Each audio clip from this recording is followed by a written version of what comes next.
Hədis inkarçılarının məqsədi nədir? Bu batil iddialar müasir dövrlərdə meydana çıxmış və elmsiz müsəlmanların arasına sızdırılmışdır.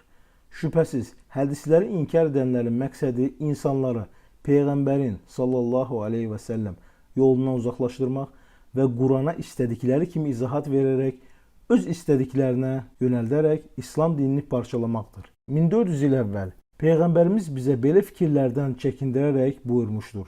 Bilin və agah olun ki, mənə Quran ilə birlikdə onun bir bənzəri verilmişdir.